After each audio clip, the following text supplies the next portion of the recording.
क्या फायदा है? शीतल चंदन है नहीं, शीतल हिमनानी,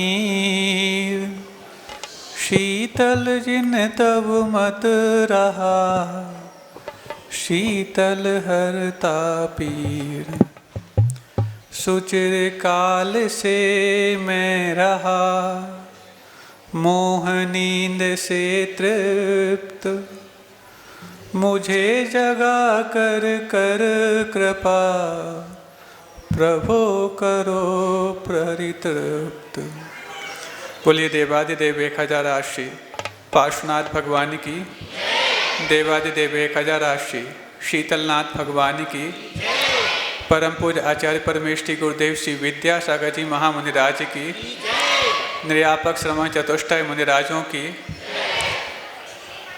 आज के दिन दीक्षित मुनिराज श्री शीतल सागर जी, मुनिराज श्री शाश्वत सागर जी, मुनिराज श्री समरस सागर जी और मुनिराज श्री श्रवण सागर जी महामुनिराज की, 3,9 करोड़ मुनिराजों की, परम गुरुदेव सोम सागर जी महाराज की, पूज्य मुनि संघ की, नमोस्तु गुरुदेव, नमोस्तु गुरुदेव।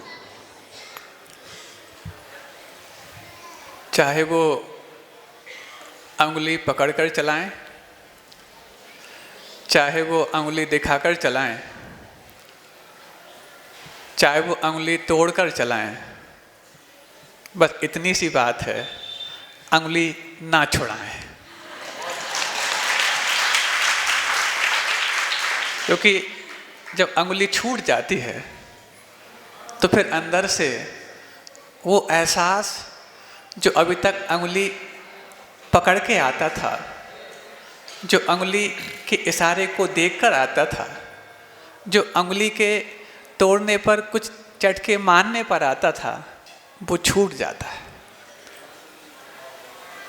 जीवन में कई ऐसे प्रसंग आते हैं जब माटी को भी रत्न का प्रारूप प्राप्त करने के लिए पुरुषार्थ करना पड़ता है।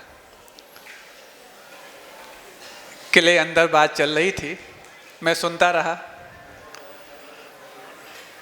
कई सज्जनों ने भी अपनी बातें रखी, महाराजों ने भी बातें रखी। हालांकि आप लोग बहुत कुछ सुन चुके, समय भी बहुत हो गया, बच्चों को भी आकुलता हो रही होगी, लेकिन किले अंदर एक म्यूट किले नाम सुना है आपने? मूक माटी को जब इंग्लिश में अनुवाद हुआ तो साइलेंट अर्थ, साइलेंट सॉइल और म्यूट किले, इन 3 अलग अलग लेखकों ने 3 इन टाइटल्स के नाम से उनके अनुवाद किए हैं। तो म्यूट किले भी है, किले का मतलब माटी होती है। किले अंदर तो किले से रत्न भी निकलते हैं और किले के अंदर से रत्नत्रयधारी भी निकलते हैं।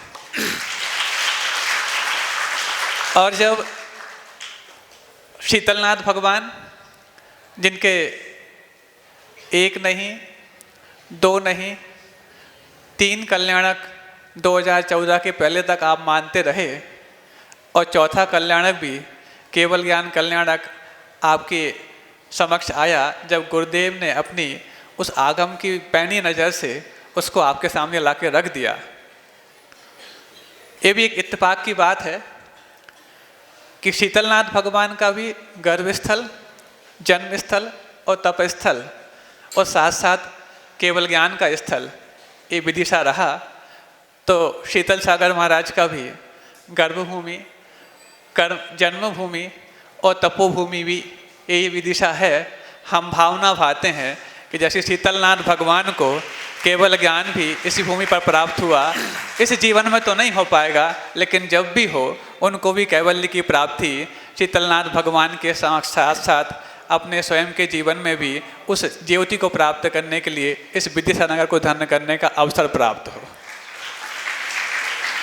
ये भी एक इत्तेफाक की बात है कि इस बार हम दोनों की दीक्षा स्थली पर मुनि श्री शीतल सागर जी महाराज चातुर्मास कर रहे हैं और उनकी दीक्षा स्थली पर हम सब चातुर्मास कर रहे हैं।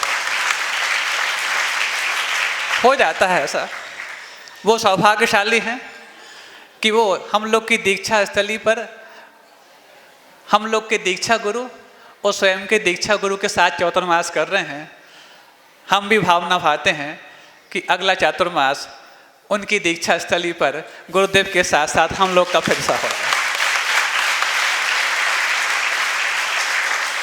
लेकिन यदि आप चाहो कि महाराज जी आपने भावना भाली कि आप लोग का चातुर्मास फिर से यहाँ हो जाए, शर्त लगा दी है हमने, शर्त के बगैर होगा तो फिर हम नहीं चाहेंगे। बहुत अच्छी बात है। ये भी एक आपको प्रसंग जानने योग्य है कि पिछला वर्ष जब ये 9 महाराज गुरुदेव के पास चातुर्मास में नहीं थे, तो उस वक्त इंदौर चातुर्मास जिसमें गुरुदेव का सबसे संकटमय दौर था, आपको सब पता है, उन्होंने अपने शारीरिक स्वास्थ्य का सबसे संघर्षपूर्ण पल इंदौर चातुर्मास में बिताया है। उस वक्त हम लोग पहले 12 महाराज थे, फिर बाद में 5 महाराजों को आचार्य जी ने आसपास की कॉलोनी में वो भेज दिया, तो कल हम 7 महाराज वहाँ पर थे। शीतल सागर जी महाराज हमारे बहुत निकटस्थ आत्मीय और बहुत गेट टुगेदर वाली बात जिसको बोलते हैं, वो हर चीज़ को समझने का प्रयास करते। कई बार हम उनसे कहते, वैयावत्ती की बात जैसे महाराज ने बताई करते थे, जब आवश्यकता लगती है तो वो अपने किसी भी कर्तव्य में पीछे नहीं हटे। लेकिन विशेष वैयावत्ती करनी उनको आती थी। वो विशेष वैयावत्ती क्या कि जब भी शारीरिक सेवा की बात आए, उनके पास जो योग कुछ कलाएं थीं, पॉइंट्स वगैरह देना भी उनको आता है, वो भी करते थे। लेकिन जब चूँकि हम लोग सीमित महाराज थे और वहाँ पर बहुत सारे, चूँकि इंदौर समाज बहुत बड़ी समाज है, तो बहुत कुछ व्यवस्थाएं भी होती थी। और गुरुदेव के पास जो हम लोग के लिए सौभाग्य प्राप्त हो रहा था सेवा करने का, उस सौभाग्य के बीच में कुछ ऐसे समय भी आते थे जब शारीरिक वैयावत्ती के अलावा मानसिक और वाचनिक वैयावत्ती की भी आवश्यकता पड़ती थी। तो उस वक्त शारीरिक वैयावत्ती तो सब करते थे, उन्होंने भी की है, लेकिन जब मानसिक वैयावत्ती की बात आती, जितना बन सकता हम लोग करते, लेकिन जब हम लोग को कुछ लगता कि अब इससे भी अच्छी मानसिक वैयावत्ती यदि कोई कर सकता है तो उनको बुलाया जाए, तो सबसे पहले याद नाम आता था मुनि श्री शीतल सागर जी महाराज का, जो गुरुदेव के समक्ष पहुंच करके उनकी घंटों तक मानसिक वैयावत्ती करने का जज्बा अपने पास रखते थे। कई ऐसे प्रसंग, और जब हम लोग वहाँ से विहार करते हुए निर्वाणा या प्रारंभ जो रिसोर्ट था, एक स्थान था, क्योंकि चातुर्मास स्थापना तो रेवती रेंज में हुई थी, लेकिन कुछ विसंगतियाँ ऐसी बनी कि वहाँ से फिर चातुर्मास के बीच में 5 किलोमीटर का जो स्थान था वहाँ पर आना पड़ा। लगभग 40-45 दिन हम लोग वहाँ पर रुके।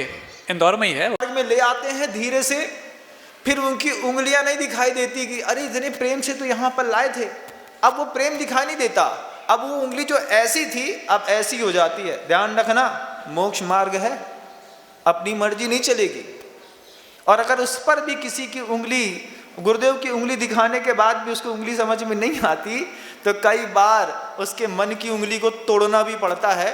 ये गुरुदेव को बहुत अच्छे से आता है बंधुओं, इतना अच्छे से आता है। जब कभी आप मोक्ष मार्ग में गुरुदेव के हाथ से कभी आपकी भविष्य में भी कभी दीक्षा हुई, और दुनिया में कई आचार्य परमेष्ठी होंगे, वो भी अपने अपने शिष्यों के लिए श्रद्धा का पात्र होंगे, लेकिन जिस दिन आप आचार्य भगवंत गुरुदेव विद्यासागर जी महाराज की कसौटी में कसने के लिए अपने आप को तैयार करेंगे, तो ध्यान रखना कि किस वक्त द्रोणाचार्य के जैसे उंगली तोड़ दी जाए पता भी नहीं चलेगा। और उंगली तोड़ने पर कभी भी शिष्य का नुकसान नहीं हुआ है बंधुओं, ध्यान रखना। द्रोणाचार्य ने अगर एकलव्य का अंगूठा मांगा था तो युगों युगों तक एकलव्य और द्रोणाचार्य की कहानी जग प्रसिद्ध हो गई थी, आज भी बनी हुई है। गुरुदेव भी जब कभी भी या तो आपको उंगली पकड़ा ले और उसमें समझ जाओ तो बहुत अच्छी बात, नहीं समझ में आए तो उनकी उंगली देख करके अपने आप को समझा लो, और नहीं है तो उंगली तोड़ें तो कभी भी अपने आप की उंगली को बचाने की कोशिश मत करना। गुरु कभी भी अपने शिष्य का गलत नहीं करते बंधुओं। उन्होंने, वो मूक माटीकार हैं, उसने, उस मूक माटीकार ने दलित से दलित, आकिंचन और दुख भोगती, दुख मुक्ता, दुख युक्ता, सुख मुक्ता हर माटी का मात्र कलश बनाया है। आचार्य श्री जी के 50-55 सालों की निरंतर साधना और उनके इस अक्षय दान, रत्नत्रय का दान, इसको मैं अक्षय दान कहता हूँ, इस अक्षय दान से कभी भी उनके हाथ से कभी कोई चिलम बन के नहीं निकला कि जिसका जीवन जला हुआ। उन्होंने हमेशा कलश बनाया है और आज भी गुरुदेव कलश बनाने तैयार हैं। ऐसे उस मूक माटीकार के हाथों यहाँ के एक लाडले सपूत की आज के दिन दीक्षा हुई थी। समय चूंकि आपका ज़्यादा हो गया है, इसलिए अपने शब्दों को अल्प विराम देता हुआ अहिंसा परमो धर्म की भगवान गुरुदेव श्री विद्यासागर जी महाराज की, पवित्र ब्रह्म सागर जी महाराज की जय। 2 मिनट के लिए बैठेंगे। आज के दिवस में आप लोग पधारे हैं पुण्यानुभूति कार्यक्रम के। हाँ हाँ करवाओ। अभी की बात बाद में, तो बाद में हटिए। चलिए आप लोग बैठे। अभी पूज्य गुरुदेव सोम सागर जी माइक ठीक करा कि पूज्य गुरुदेव का पावन चरणों में निवेदन। देखिए, आप लोगों को धैर्य रखना चाहिए। हाँ। जब तक हम बैठे हैं तब तक आप भी बैठे रहो, नहीं तो कल से हम नहीं बैठेंगे। ये बात जो है, अभी रत्नत्रय की अनुमोदना करने के लिए आए, रत्नत्रयधारी सामने बैठा और छोड़ करके अपने अपने काम। थोड़ा धैर्य रखो, 15 मिनट आगे पीछे। हाँ, 15 बच्चों 15 मिनट आगे पीछे हो जाएंगे तो कुछ बिगड़ जाएगा क्या? समझ लेना, सुबह 8 बजे उठते थे, आज 8:30 पे उठे, है ना? सब सही हो जाएगा। जब तक मैं नहीं उठूं तब तक यहाँ से कोई ना उठे। पूज्य गुरुदेव सौम्य सागर जी महाराज के पावन चरणों में करवत निवेदन। हे गुरुदेव, आज के इस पावन पर्व पर आपकी मंगल देशना हमारे जीवन को पावन करने के लिए सार्थक हो। इसी मंगल भावना के साथ नमोस्तु गुरुदेव, नमोस्तु गुरुदेव, नमोस्तु। शीतल चंदन है नहीं, शीतल हिमनानी, शीतल जिन तब मत रहा, शीतल हरता पीर। सुचिर काल से मैं रहा, मोह नींद से तृप्त, मुझे जगा कर कर कृपा, प्रभो करो परितृप्त।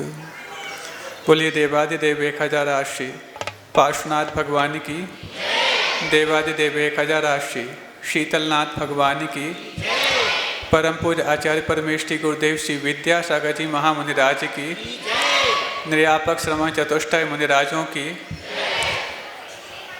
आज के दिन दीक्षित मुनिराज श्री शीतल सागर जी, मुनिराज श्री शाश्वत सागर जी, मुनिराज श्री समरस सागर जी और मुनिराज श्री श्रवण सागर जी महामुनिराज की, 3,9 करोड़ मुनिराजों की, परमदेव सोम सागर जी महाराज की, पूज्य मुनि संघ की, नमोस्तु गुरुदेव, नमोस्तु गुरुदेव। चाहे वो अंगुली पकड़कर चलाएं, चाहे वो अंगुली दिखाकर चलाएं, चाहे वो अंगुली तोड़कर चलाएं, बस इतनी सी बात है, अंगुली ना छुड़ाएं। क्योंकि जब अंगुली छूट जाती है तो फिर अंदर से वो एहसास जो अभी तक अंगुली पकड़ के आता था, जो अंगुली के इशारे को देखकर आता था, जो अंगुली के तोड़ने पर कुछ चटके मारने पर आता था, वो छूट जाता है।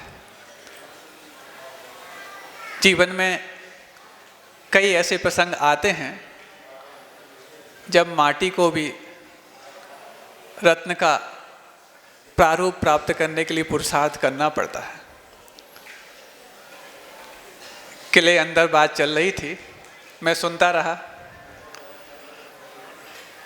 कई सज्जनों ने भी अपनी बातें रखी, महाराजों ने भी बातें रखी। हालांकि आप लोग बहुत कुछ सुन चुके, समय भी बहुत हो गया, बच्चों को भी आकुलता हो रही होगी, लेकिन किले अंदर एक म्यूट किले नाम सुना है आपने? मूक माटी को जब इंग्लिश में अनुवाद हुआ तो साइलेंट अर्थ, साइलेंट सॉइल और म्यूट किले, इन 3 अलग अलग लेखकों ने 3 इन टाइटल्स के नाम से उनके अनुवाद किए हैं। तो म्यूट किले भी है। किले का मतलब माटी होती है। किले अंदर, तो किले से रत्न भी निकलते हैं और किले के अंदर से रत्नत्रयधारी भी निकलते हैं। और जब शीतलनाथ भगवान, जिनके एक नहीं, दो नहीं, 3 कल्याणक 2014 के पहले तक आप मानते रहे, और चौथा कल्याणक भी केवल ज्ञान कल्याणक आपके समक्ष आया जब गुरुदेव ने अपनी उस आगम की पैनी नज़र से उसको आपके सामने ला के रख दिया। ये भी एक इत्तेफाक की बात है कि शीतलनाथ भगवान का भी गर्भस्थल, जन्मस्थल और तपस्थल और साथ साथ केवल ज्ञान का स्थल ये विदिशा रहा, तो शीतल सागर महाराज का भी गर्भभूमि, जन्मभूमि और तपोभूमि भी यही विदिशा है।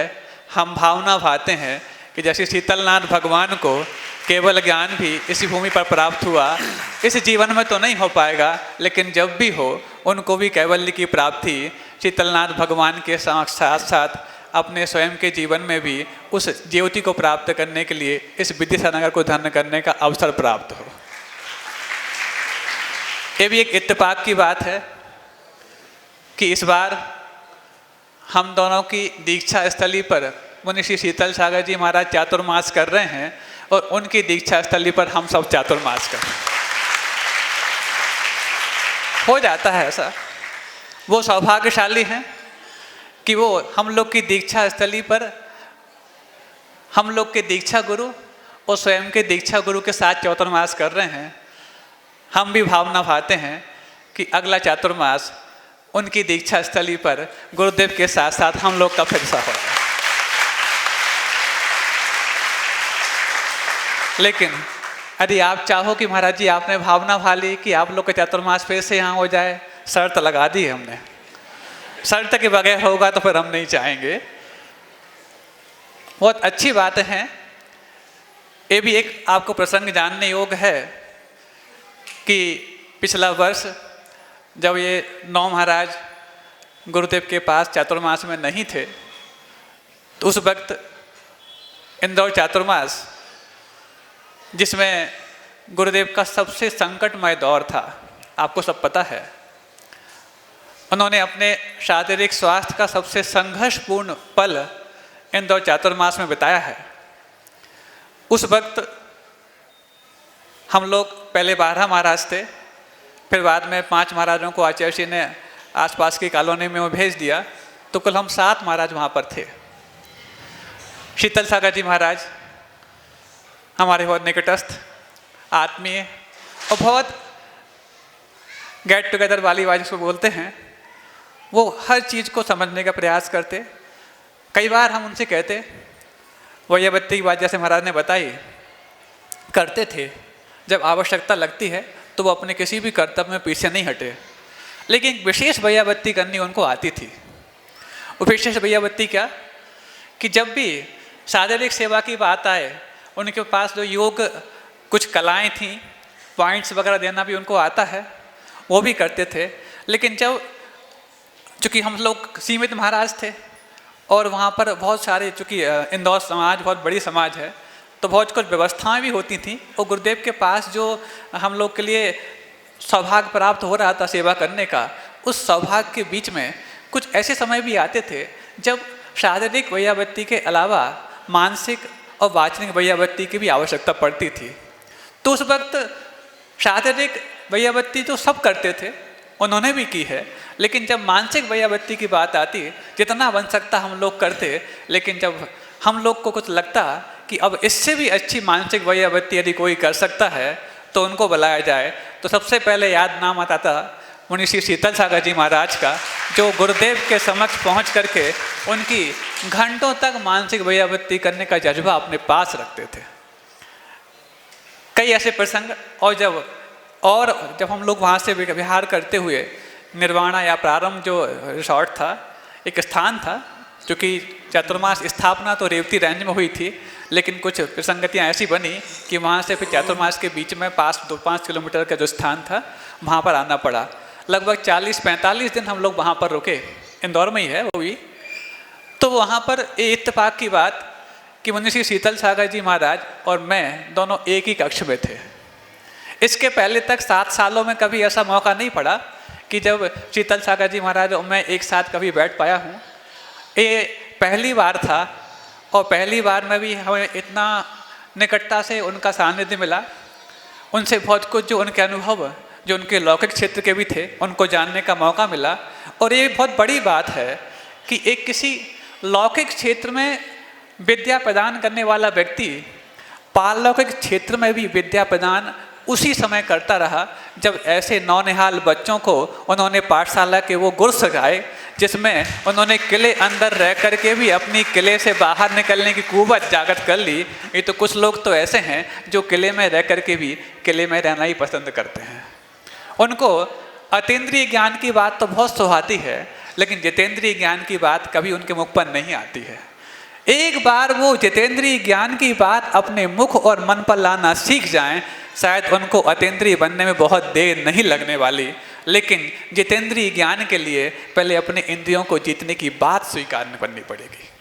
वो वहाँ पर रह कर के अपने आप को वो सब चीज़ें तो करना जानते हैं, सम्यक दृष्टि की बात और सम्यक दर्शन की बात तो बहुत करते हैं, लेकिन जब अंतर्दर्शन और अंतर्दृष्टि की बात उनके अंदर आने लग जाएगी, समझ लेना उनके अंदर वो मोक्ष पना या मोक्ष को प्राप्त करने की इच्छा प्राप्त हो चुकी है।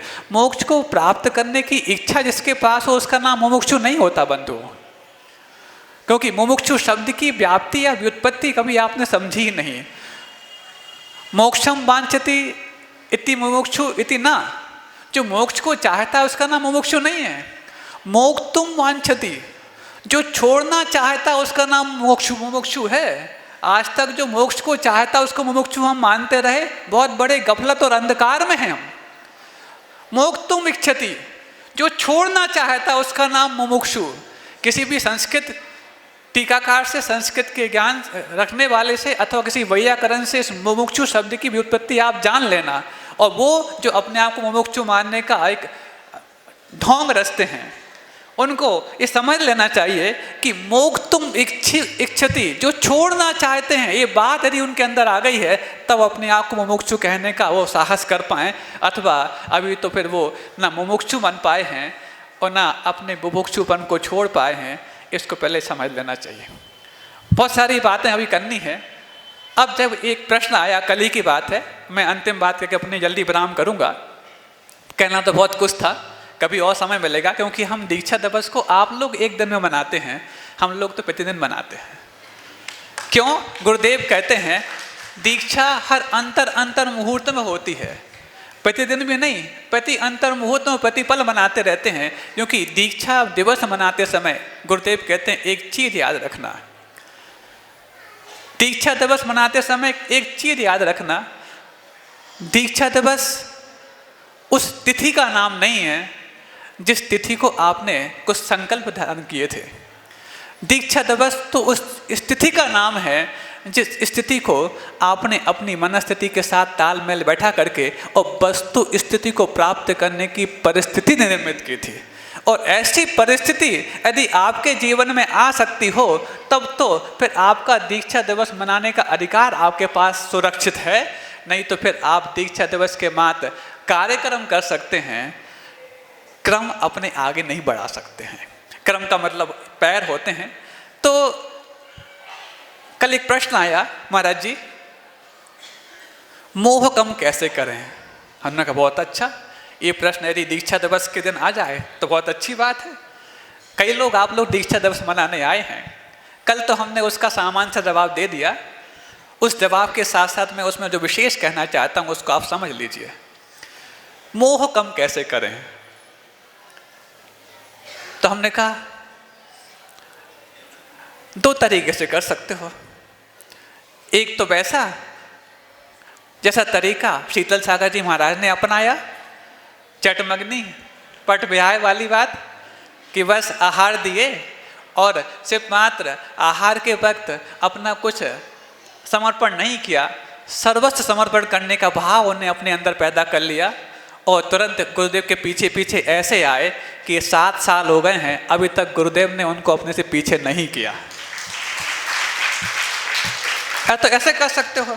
अथवा या फिर मोह को समझ लो, मोह कहते किसको हैं। मोह का मतलब ये नहीं है कि किसी से भी राग करने का नाम मोह है, या किसी से भी द्वेष करने का नाम मोह है, क्योंकि मोह दोनों प्रकार से होता है, राग रूप भी होता है और द्वेष रूप भी होता है। मोह का मतलब हम उनसे कुछ गाफिल हो गए, उसमें कुछ मोहित हो गए, चाहे द्वेष के रूप में हो गए हों, चाहे वो राग के रूप में हो गए हों। तो खुद से राग करने का नाम मोह नहीं होता। अपनी आत्मा से राग, आत्मा से जब अनुराग होता है, उसको कभी किसी आचार्य ने, किसी ग्रंथकार ने मोह संज्ञा नहीं दी। लेकिन जब अपनी आत्मा के अलावा किसी अन्य से राग हो अथवा अन्य से द्वेष हो, तो उसको मोह अवश्य कहा है। अब यदि अन्य से कौन, तो अपनी आत्मा से अन्य कौन है? तो कई बार अपन बात कर चुके हैं इस बारे में कि पपुर्गृहम धनम दारा पुत्रा मित्राणि शत्रुवा सर्वथान्य स्वभावानी मूढ़ा स्वानी प्रपद्यते। कि बपु यानी शरीर, ग्रहम यानी घर, धन तो आप समझते हैं, दारा यानी कि स्त्री, पुत्र, मित्र और शत्रु, ये 6-7 बिंदु बताए। इसके अलावा बहुत कुछ और भी हो सकते हैं, अथवा इन 7 में ही गर्भित हो सकते हैं। ये जो हैं ये मेरे से अन्य स्वभाव वाले हैं, और इनके साथ अनुराग रखना, इनके साथ राग करना अथवा इनके साथ द्वेष करना, ये सब मोह का परिचय देने वाले आलंबन हैं। अब एकदम से यदि आप लोगों को कहा जाए कि मोह कम करने का प्रश्न जो आपने किया कि ठीक है तुम शरीर को छोड़ दो, इतनी छूटने वाला नहीं, वो तो समय पर छूटेगा। तुम घर को छोड़ दो, शीतल सागर बनना पड़ेगा तब छूट पाएगा। तुम अपने मित्रों को छोड़ दो, बड़ी मुश्किल से बनाए थे, विश्वास किया तब जाके तो हमारे साथ जुड़ पाए, वो जल्दी नहीं छूट सकते। तुम शत्रुओं को छोड़ दो, कैसे छोड़ें, हम तो छोड़ दें लेकिन शत्रुता अपनी छोड़ें वो तब तो फिर भी ठीक है। तुम अपनी स्त्री को छोड़ दो, कैसे, 7 फेरे लिए थे, संकल्प लिया था कि जीवन भर साथ देंगे, इत्यादि कैसे छूट जाए। अब सोचो, बपुर गृहम धनम दारा पुत्रा मित्राणि शत्रु, पुत्रों को छोड़ दो, कैसे, जन्म दिया है तो पालन पोषण भी करना पड़ेगा। इन 6-7 में से इन 6 को तो आप जल्दी छोड़ने लायक कंडीशन में आ पाओ, असंभव वो भी नहीं है, लेकिन कठिन अवश्य है, क्योंकि गृहस्थ जीवन आप लोगों का है। लेकिन 6-7 में से एक चीज तो है जिसको आप चाहो तो कमती करते करते बाकी सबकी परीक्षा भी कर सकते हो। क्या? धन पूरा छोड़ दो ऐसा भी नहीं कह रहा, छोड़ना चाहो तो छोड़ सकते हो, ऋषिकेश जैसा। लेकिन थोड़ा सा कम करते हो तो परीक्षा होने लग जाएगी कि जिसको मैं अपना मानता था वो धन के छोड़ने पर कितना अपनापन दिखाता है। धन छूटेगा तो घर वाले जो घर में रहते हैं आपको 4 दीवारी में बांध देंगे। शरीर, धन यदि आपका छूटेगा तो जिस धन को लेकर के शरीर को आप बहुत कुछ तंदुरुस्त पुष्ट करते जा रहे थे, उस धन के छोड़ने पर शरीर के प्रति निरीहता भी आपकी अपने आप आने लग जाएगी। क्यों? धन ज़्यादा होता है तब जाके शरीर की चौकीदारी ज़्यादा करनी पड़ती है, शरीर की मुनीमात आपको ज़्यादा करनी पड़ती है, शरीर की सेवा ज़्यादा करनी पड़ती है। और जब धन कम बचा, शरीर जितना है काम लो, काम चलाओ और आगे बढ़ो। उसके बाद स्त्री की बात है, देख लो, अच्छा एक आध दिन कह देना घर में कि हम सब कुछ छोड़ रहे हैं, सब कुछ नहीं, तुम्हें नहीं छोड़ रहे, हम सब कुछ अपना घर द्वार छोड़ने जा रहे हैं, और घर द्वार भी नहीं छोड़ रहे, सिर्फ धन छोड़ रहे हैं। एक केस अभी आया, बोले महाराज जी सब कुछ है जीवन में, सब कुछ, एक ही घर में रहते हैं, पति पत्नी हैं, बच्चे हैं, लेकिन कुछ करते नहीं है वो। तो क्या कुछ करते नहीं है तो आप क्या करना चाह रहे हैं? हम कुछ करना चाह रहे हैं। क्या? डिवोर्स पेपर फाइल करना चाह रहे हैं। क्यों भैया? महाराज जी कुछ कमाते ही नहीं है। तो वो कमाते नहीं है तो समझा उनको, बहुत समझा लिया उनके लिए, बहुत कुछ कर लिया, लेकिन मानते नहीं हैं। तो कहीं बच्चे के कम से कम भविष्य तो देखो आप। महाराज जी बच्चे के भविष्य को देख करके तो अभी तक चलाते रहे, लेकिन अब नहीं चल सकता, वो कुछ करते ही नहीं है, घर पे बैठे रहते हैं। कम से कम घर छोड़ के तो नहीं गए, आपके सामने तो रहते हैं। नहीं महाराज जी ऐसा सामने रहना किस काम का, कमाते ही नहीं है। और भी कुछ बातें थी जो अभी बताना नहीं चाहते। तो धन छोड़ने के, धन की आसक्ति छोड़ते ही आपकी पत्नी की प्रति आपकी आसक्ति कितनी है और आपकी उसके प्रति आसक्ति कितनी है पता लग जाएगा। फिर उसके बाद मित्र भी तभी बनते हैं जब आपके पास नाना जी हों। हाँ, नाना जी नहीं है तो सारे मित्र अपना कन्नी काट लेंगे, करके देख तो लो एक आध दिन। और फिर पुत्र तो है ही, अरे जिनके पास धन होता है उनके पुत्र भी बड़े होने के बाद साथ देने की बात नहीं सोचते, और तुम एक बार धन छोड़ने की बात कर दो, एक दिन के भीतर यदि आपसे रवानगी न डालना तो देख लेना।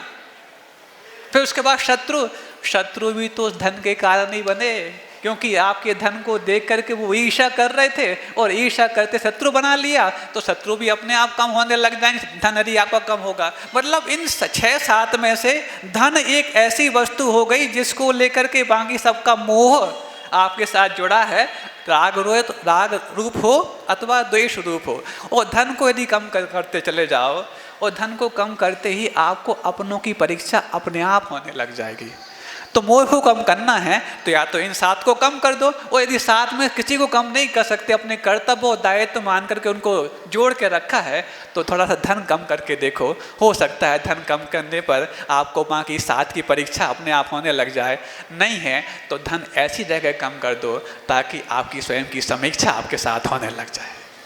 और यदि आप अपनी समीक्षा करने न चाहते हो तो धन यदि छोड़ रहे हो, धन तो छूटता है आपका, टैक्स के रूप में छूटता, भेंट के रूप में छूटता, भिक्षा देने के रूप में छूटता, चोरी हो जाए तो छूटता, अथवा किसी विषयों में लग जाए तो छूटता, पापों में लगाने पर दिन भर छोड़ते रहते हो। एक बार कम से कम इन सब से हट करके ऐसी जगह छोड़ना प्रारंभ कर दो ताकि वो शीतलनाथ भगवान और शीतल सागर जी महाराज आपको वहाँ से भी आशीर्वाद देने के लिए यहाँ पर आ जाएं। महाराज आज ऐसी बात क्यों कह रहे हैं? हम तो रोज ऐसी बात कहते हैं, और जब आपने मान ही लिया कि महाराज जी ऐसी बात कहते हैं तो उसको हम पे छोड़ें क्यों? जब आप अपनी धारणा छोड़ने तैयार नहीं हो तो हम अपनी अच्छी साधना क्यों छोड़ दें? और जिस दिन आप अपनी ये धारणा छोड़ देंगे उस दिन आपको कोई पूछेगा तक नहीं। अब तो छोड़ने वाली बात आ गई, अब तो जोड़ने वाली बात नहीं। और एक बहुत अच्छी बात कि कल भी हमने कही थी कि उन लोगों की जो धारणाएं बनी हुई हैं कि नहीं यहाँ पर तो सिर्फ छोड़ने की बात और छुड़ाने की बात कही जाती है, अरे जो पकड़े हैं उसको छुड़ाने की बात तो कहेंगे, और छुड़ाने की बात वही तो कर सकता है जो सब कुछ छोड़ कर यहाँ पर आए होंगे। जो सब कुछ छोड़ करके यहाँ पर आ गया है और आपसे छुड़ाने की बात न कर, जोड़ने की बात कहे, आपसे ये बात कहे कि तुम्हारे डल्ला पर गद्दा कैसे जुड़ जाए, तुम्हारे घर में पैसा कैसे बढ़ जाए, ये वाली बात यहाँ पर करी जाएगी क्या? और यही बात करनी है तो फिर आप यहाँ सुनने हमारे पास क्यों आओगे? किसी मोटिवेशनल स्पीकर के पास जाओगे, और मोटिवेशन भी आपको वो मिलेगा जो मोटिवेशन आपके लिए जीवन में पतन के लिए कुछ कारण बन जाएगा, कभी जीवन में उत्थान का कारण नहीं बनने वाला। हमारे पास कई ऐसे मोटिवेशनल स्पीकर आते हैं, और भले ही यहाँ पर मंच पर उनको यदि बोलने का मौका मिल जाता है तो अच्छी अच्छी व्याख्यान मालाएं वो दे देते हैं, लेकिन जब अंदर आते हैं तो उनके जीवन का अंधकार जब वो बयां करते हैं, हमसे कहते भाई आप तो इतने बड़े बड़े मोटिवेशनल स्पीच देने लग जाते हैं और देते हैं, आपका नाम बेस्ट सेलिंग बुक्स में आपके नाम आते हैं, आप ऐसी बात पूछ रहे हैं। महाराज वो मोटिवेशन पैसा कमाने के लिए है, वो मोटिवेशन दूसरों को प्रभावित करने के लिए है, लेकिन हम जिस चीज़ से प्रभावित हुए हैं उस चीज़ से प्रभावित होने के बाद तो सिर्फ आपके चरणों में आकर के ही शांति मिलती है। इसलिए भगवान अब आप बताओ हमारे जीवन में सही और वास्तविक मोटिवेशन कैसे आ पाएगा? तो उनको तो वही अध्यात्म सूत्र दिए जाते हैं, उन अध्यात्म सूत्रों को जान करके ही वो अपने जीवन में कुछ स्वयं के लायक कुछ प्रेरणा और प्रोत्साहन पा पाते हैं। तो हम बात कर रहे थे शीतल सागर जी महाराज की कि उन शीतल सागर जी महाराज के जीवन में ऐसी कई सारी मोटिवेशनल चीज़ें हैं जो वास्तव में आध्यात्मिक लहजे से ओतप्रोत हैं।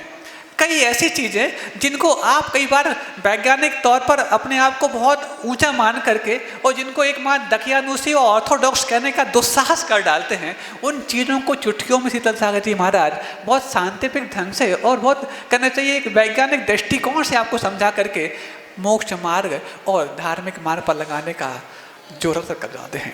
ऐसे उन शीतल सागर जी महाराज का वो एक पावन दिवस तो आप लोगों के लिए, क्योंकि आपको ये दिवस सिर्फ एक साल में एक बार याद आता है। हमें तो जब भी शीतल सागर जी महाराज की वो खूबियाँ याद आती हैं हमेशा याद कर लिया करते हैं। आप लोग को सिर्फ कार्यक्रम में याद आते हैं, हमें तो हर क्रम में याद आने लग जाते हैं। और सबसे बड़ी बात तो यह है कि इस बार का उनका सबसे बड़ा जो उपलब्धिपूर्ण समय चल रहा है कि गुरुदेव की चरण सन्निधि में रह करके और हम लोग की दीक्षा दिवस में भी उन्हें चातुर्मास प्राप्त करने का सौभाग्य मिला है। इस उपलब्धि के लिए तो सारे वपुर ग्रहम धनम दारा पुत्रा मित्राणी शत्रुवा इन सबको त्याग करने के बाद भी अरे इन सब के आपके प्रपंचों को भी छोड़ने की इच्छा पैदा हो जाती है, फिर भी कम से कम उनको वो सौभाग्य मिलता रहे, ये हम भावना भाते हैं। और ये भावना हमारी उस भावना को जो चार चांद लगा पाए, हम भी गुरुदेव के चरणों में पहुंच करके उनका दीक्षा दिवस और अपना दीक्षा दिवस और प्रतिपल उनके दिवस रहने का सौभाग्य अर्जित कर पाएँ, इसी भावनाओं के साथ अहिंसा परमो धर्म की। हाँ, एक बहुत अच्छी बात, आज चूँकि मुनिराज शीतल सागर जी महाराज 4 महाराजों का दीक्षा दिवस है, तो शीतल सागर जी महाराज के साथ साथ शाश्वत सागर जी, श्रमण सागर जी और जो समरथ सागर जी महाराज हैं, उन्होंने भी अपनी परीक्षा और गुरुदेव के प्रति अपनी सब कुछ जो प्रतीक्षा थी वो इस वपुर ग्रहम धनम दारा पुत्रा मित्राणी शत्रुवा सूत्र के आधार पर की। सबसे पहले उन्होंने घर पर रह कर के ही धन के प्रति मोह त्याग किया। श्रमण सागर जी महाराज जो थे वो मनीष भैया ब्रह्मचारी के रूप में जब थे तो घर पे रह करके ही उन्होंने, इतना बड़ा व्यापार उनका चलता था, नाम चलता था उनके पूरी अनाज की मंडी में।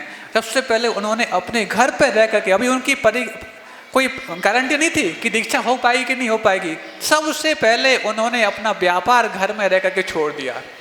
संजय LIC बासोदा वाले समरथ सागर जी महाराज, उन्होंने अपने सारे के सारे काम घर पर रह करके चौका इतना ही लगाते थे, सब कुछ थे, लेकिन चाहते तो वो धनार्जन कर सकते थे, लेकिन सबसे पहले उन्होंने धन का त्याग कर दिया घर पर रह करके। और शाश्वत सागर जी महाराज की तो आप क्या बात करोगे, 18 साल से जिस व्यक्ति ने कभी हाथ में नोट तक नहीं छुआ था श्रावक की अवस्था में, पैदल विहार करते थे वो शाश्वत सागर जी महाराज, श्रावक थे, आप लोगों जैसे थे, ब्रह्मचर्य व्रत मात्र उनका था, कोई प्रतिमा इत्यादि भी शायद नहीं रही होंगी, तब भी वो पैदल विहार करते थे। मुनि महाराजों के समान उनकी जीवनचर्या थी।